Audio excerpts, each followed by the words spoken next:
My name is Alok Vasudev, and I'm one of the co-founders and a partner at Standard Crypto, and we're one of the larger crypto-focused venture firms, and proud early seed investors in Mysten Labs, founded by Evan, and very excited to spend time helping him share more about Sui with this audience and why it should be taken incredibly seriously.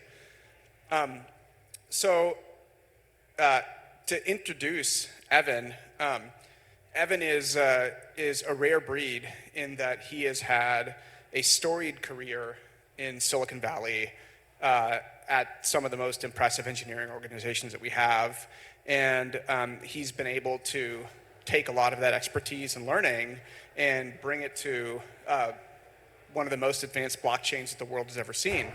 So Evan, he was at Apple, he was at Facebook, and at Facebook he was tapped with leading Facebook's internal blockchain efforts in 2017 and 18, and a lot of the lessons learned are what led to Mysten Labs as an incorporation and the development of Sui itself.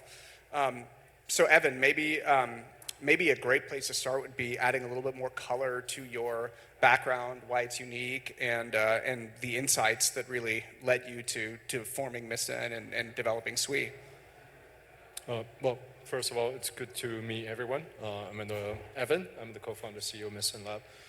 Well, one of the things that's very, very different about us is I've been around the blocks a lot longer than most of the crypto projects and the founders. So I had a very long career in big tech, so Apple and Facebook. I think one thing that's very different is our ambition was very, very big from the beginning. Being inside a big company does expose you to a lot of things that's kind of a skill, and understanding the ambition to fundamentally change how things are built at a much, much more massive scale. So when Mysten Labs started, we knew we were going to tackle something that we were aiming for the billions, right? Because otherwise, it's no point in doing that. How do you grow an ecosystem? How do you build infrastructure to support these ecosystems is a key part. We also knew we have to build a variety of things. We have to roll up our sleeves to build more ourselves, probably than others, because we have a much more understanding where the world is sort of going. At least I like to think so. So that makes us quite unique. Yeah, I think that's a really interesting and important point, which is when most teams are thinking about their design for a blockchain, they're thinking about how do they get their first 100, first 1,000 users. But I think when you are used to thinking about building infrastructure, building products from the Apple standpoint, from the Facebook standpoint, you don't get the chance to start with 100,000. You have to work for 1 billion users from day one. And in doing so, I think you have to think radically different about how to design these systems from scratch. And I think that's been apparent in Sui's design. And so I know this audience is an audience rooted deeply in traditional finance with members at some of the strongest institutions in the world. We in crypto, we have a certain way that we think about Sui, but how would you explain Sui to this audience? How would you describe it? What makes it unique, and how it makes sense for them to potentially think about and work with? Yeah, in a lot of ways, it's the same, right? We are a new layer one. We want to build. It's a platform for developers, and we want developers to create new kinds of products and serve their customers, and we want them to be successful. On the other hand, it's very different, right? We think in terms of scale, that's probably larger. And when you have understanding what that means, you kind of think about a few things very differently, right? One thing is people have been talking about, well, how do you scale a blockchain, right? We actually don't think in terms of scalability is some kind of magical number you hit. We think more in terms of like, how do you build an infrastructure allow sort of this balance between supply and demand? If you have additional demand, you should always be able to supply, right? So that predictability and always available is fundamentally very different, right? So we think in terms of building something that will scale forever, right? The internet is built to scale, keep on scaling. So when we think in terms of other performance metrics like latency, we think in terms of how do you get as close to real time as possible. We think in terms of developer experience and usability and all that sort of thing. Another thing perhaps is very, very different, right? One thing is very different from Sui is the sort of the basic unit is very different. Most other blockchains are thinking in terms of accounts, right? You have each individual have a different account. You have a ledger associated with accounts, like how many assets they own. We think more in terms of each of the assets is its own individual state. And it's about these assets interacting with other. You can mix it, right? Sort of like, in TradFi, you think in terms of asset and how can they be composed in a way to create new kinds of asset. The economies is growth from the interaction between these assets. And that's where the magic happens. And the velocity, everything is what make it economy, continue to have sustainability while you grow. So that, I think, is very, very interesting for TradFi, right? Because the message I'm hearing from the TradFi folks is their struggle between do we go public, do we go private, right? I'm sorry, you're thinking all wrong, right? Infrastructure should be public. But you can treat each asset as individuals, and you can think in terms of how do I program it so certain assets can be private, the states, private states versus public states. That's how you can have an environment you can collaborate among different players. So you have public states you share among them, but each of you are holding onto your secrets. There's a private state, and that has to be programmable. So we immediately recognize our model needs to be built, the system needs to be built this way, otherwise you're going to run into this kind of limitation that force you to think in terms of pre-black and white, public versus private. It's not going to serve TradFi, right? I'm sorry, right? It's just going to have a very, very difficult time to program that, to control that, because all the other blockchains are one giant state, right? So these are the things that's going to become more and more apparent why Sui is very, very built very differently. Yeah, I think you make a number of really good points, and it's probably worth going back and unpacking a few of them. To your point about Sui being oriented around assets as the first-class citizen, it seems one of the most common things we've heard today is it's about bringing more assets into tokenized representations, and it's clear now that creating token forms of assets is going to be a big part of our financial infrastructure. Talk more about what it means to be asset-oriented. If you were a bank or if you were a financial institution that was thinking about doing this, how would that private-public split work? How should they think about it? Because I imagine they've been pitched private blockchains. They've been pitched all sorts of things. What is your vision for how people can have privacy, but also be part of a broader public economy on chain? Yeah. So the reason why people think in terms of private blockchains or consortium blockchains, usually due to two reasons. One I just touched upon is the confidentiality kind of issue. The other one is really enforcement of rules. Right, so we are talking about a regulated industry versus one that's, and how does that fit with a public infrastructure? Regular industry, every transaction, issuance of assets or transfer asset probably have a lot of kind of compliance requirement, a lot of reporting requirement, a lot of rules have to be verified and checked, right? So it's simple, it's convenient to think in terms if I can ensure every player that's affiliated with this infrastructure, that's looking at these assets and transfer trusted entities, the real enforcement will be just fine, right? But you're going back to using human to enforce rules, right? We are seeing how that goes wrong. That goes against the whole point of using blockchain. At which you point, use software to enforce rules, right? Why are you on chain in the first place? Right. So think in terms of assets and the rules attached to the asset that has to be enforced for issuance, for transfer, for anything you want to do. That's the magic, right? Now you're using, say, for this particular asset, I want to enforce this set of rules, and I want to rely on this decentralized infrastructure to enforce a rule for you. And then all of a sudden you start understanding this unlock possible use cases that right now you're struggling with. It's like, how do you mix this infrastructure this asset that live in this closed world where I know everything is kosher, and somehow move that to this open world where I don't know who's involved, can own them, can enforce, they can't even enforce the rules around this, right? That two world doesn't work, where you are turning the models around to say the enforcement rules are baked into the asset and the software enforce the rules. Then you create different kinds of building blocks. And that's where the magic is going to happen. Yeah, I think to kind of reiterate that point, it seems like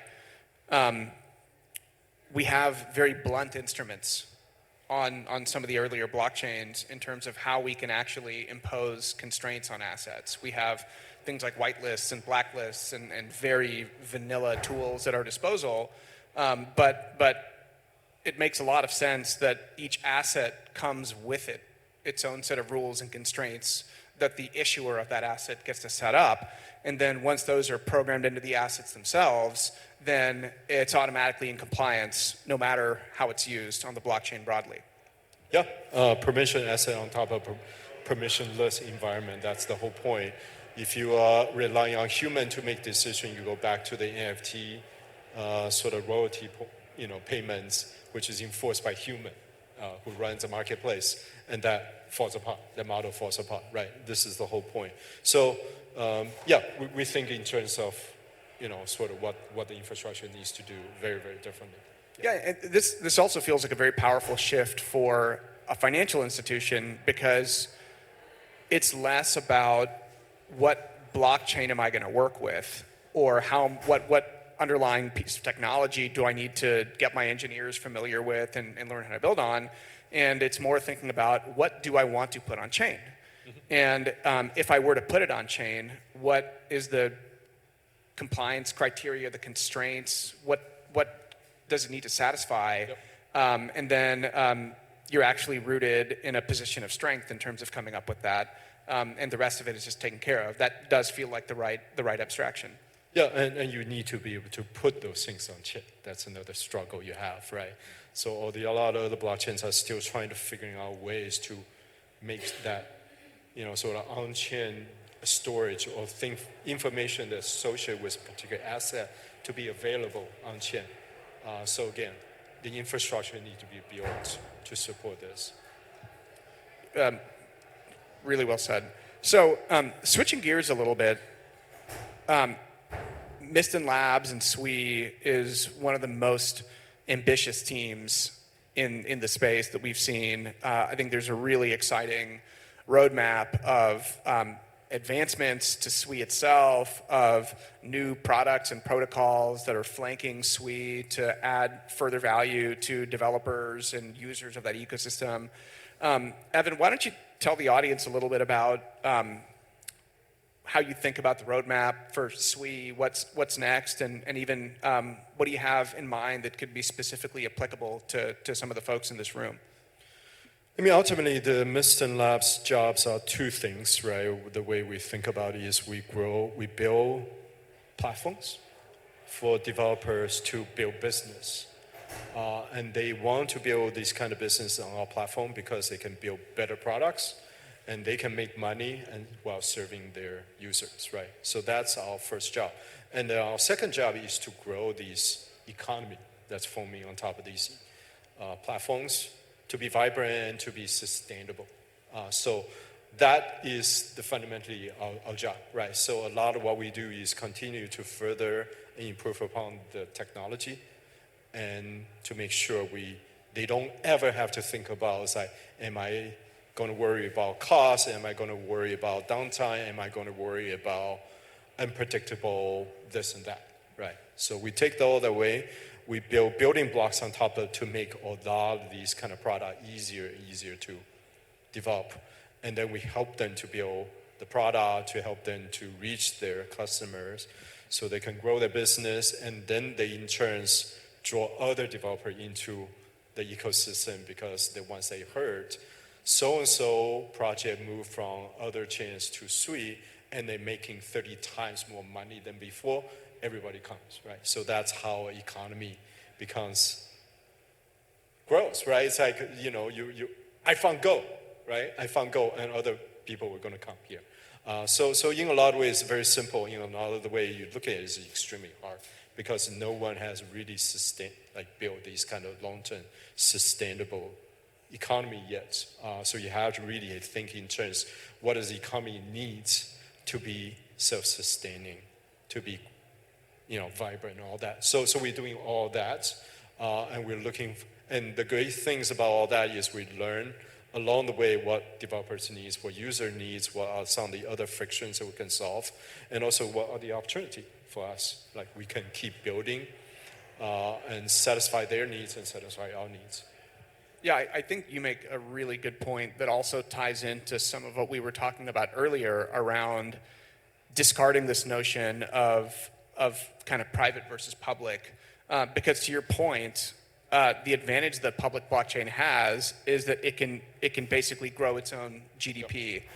And the example that I use at times is that if you're thinking about blockchains or little cities or little towns, and if you're a financial institution and you're trying to build something there, you're just like you're better served as starting a business, putting it into place with a lot of foot traffic. You're better served putting it on a blockchain that has thousands of third-party developers that are constantly improving the infrastructure, other applications that are there that are becoming a form of a draw and an onboarding for people that are now higher expectation users of your product. And so, setting up your storefront on Main Street is the right way to think about building on top of a blockchain. Right. Private blockchains are utilities. Public blockchains are economies. And the economy early on is a little bit crazy, right? You have speculator, you have gambling, you have all this sort of thing, but then you start forming communities, there are groups, there's entertainment, there's other culture, and things come, and guess what comes next? Populations moving, business gets built, bankers moving, because now you can make more money. You can't do that with a private blockchain. Simply it's not possible. That permissionless nature, the open, anybody can build it, can experiment, do things, and make money off of it is what makes this magical. Yeah, completely agree. So what are some of the things on Sui that you've been most inspired by in terms of what's developed in the community? I should also say that build a community of itself, it's something that it's easy to say, it's very hard to do. And you've done a tremendous job of really breaking through the noise in a world where it feels like there's a new blockchain every week. And I think that the power of Sui and your authenticity and what you're doing is really shown through. But what have you seen? What are some of the fruits of that labor that particularly inspire you? Well, I have to call out the DeFi community on Sui is amazing, because if you look at them, almost every single one then are native. They're not a port of whatever swap from another chain or things that's already appeared. And we do have those migrate, sort of the migrate over to Sui. But they all build different products, and they're different not because they have a different scheme, right? It's fundamentally better product, utilizing the characteristic of Sui. And so Sui's economy is essentially homegrown as a result. And they are incredibly collaborative. That's the magic of Sui. Just give you a very technical example. We have something called programmable transaction blocks. While everybody's talking about interoperability, the interoperability is purely protocol and protocol exposing a common interface. They require you to opt into a common interface.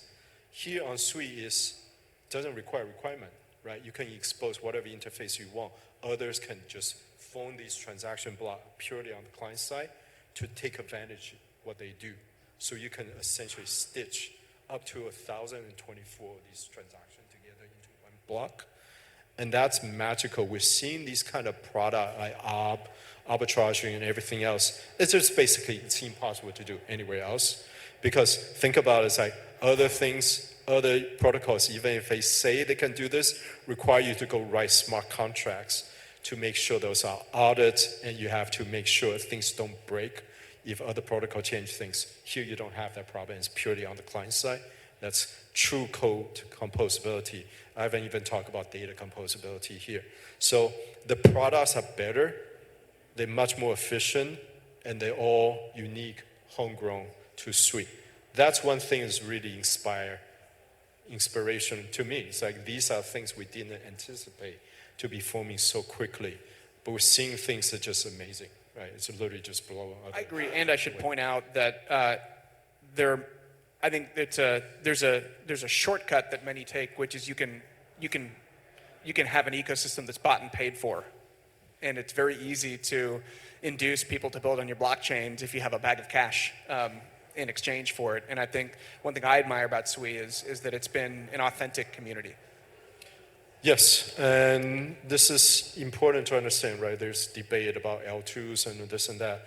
You do not ever want to become a commodity, right? If you're just building something that can happen anywhere else, you are just saying, I'm cheaper than you, right? It's race to the bottom. It's a commodity. Your product's a commodity. You're interchangeable. This is why all the L2s are having these debates right now, right? That model doesn't work.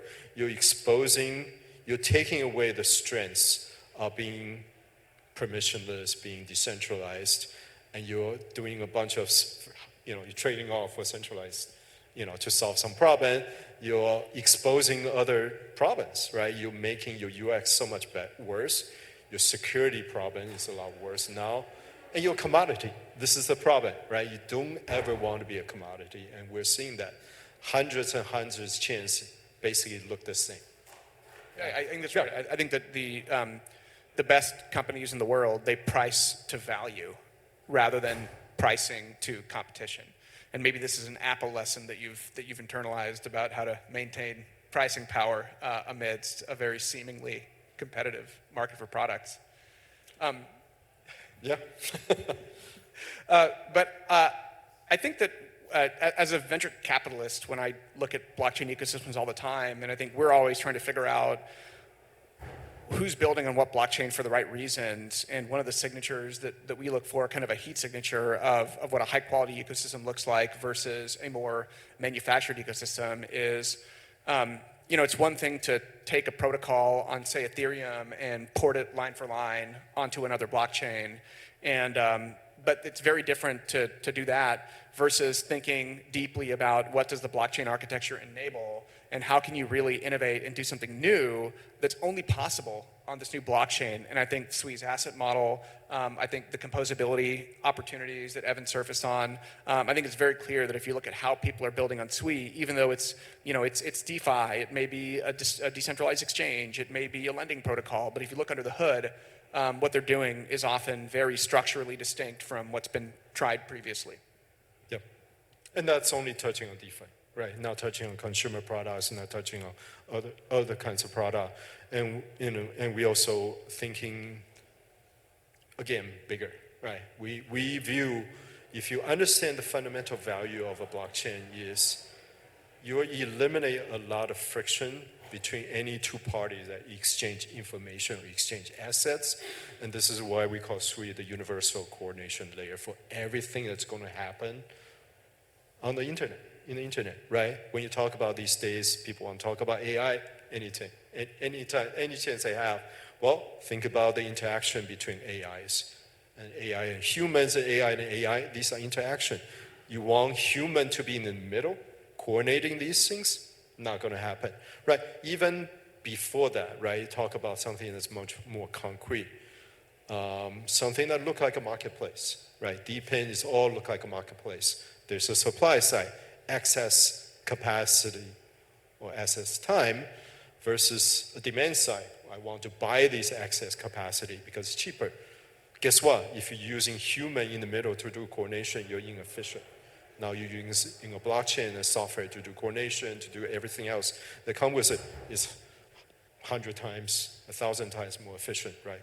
When our partner just launching 3D right? They have hundreds and thousands of 3D printer owned by users. and you have the buy side as well, right? So you have sell side and buy side. They are so much more efficient than competitor as a result, period.